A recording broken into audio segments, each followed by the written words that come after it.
সেখানেও নবী বিড়ালকে ভালোবাসতেন। এখনো মক্কা মদিনায় অসংখ্য বিড়াল আছে যারা মদিনায় গেছেন হজ করতে। আমাদের সভাপতি সাহেবও গেছে। অসংখ্য বিড়াল গুলো দেখবেন মদিনার মনোয়ারায় রাসূলুল্লাহর রওজার আশেপাশে, কাবা শরীফের আশেপাশে অসংখ্য বিড়াল ধরে বলেন ঠিক কিনা?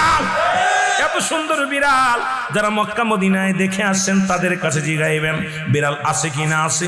এই বিলাইদেরকে ভালোবাসবেন, বিলাইকে অভিশাপ দিবেন না। একবার এক মহিলা অমুসলমান রাসূলুল্লাহর কদমের মধ্যে একজন বিড়ালকে বিষপান করায় মেরে ফেলল।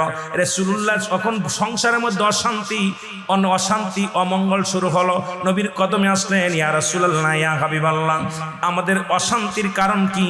জিবরিল আমিন এসে বলে, ইয়া রাসূলুল্লাহ, ইয়া হাবিবাল্লাহ, উনি যে বিড়ালটাকে পালন করতেন ওই বিড়ালটাকে অনেক কষ্ট দিয়ে মারছে, খানা দেয় নাই, ঘরের ভিতরে আটকায় রাখছে, নির্যাতন দিয়ে মারছে। এত কষ্ট পেয়ে বিড়াল ছানাটা মারা গেছে। ওই বিড়ালটা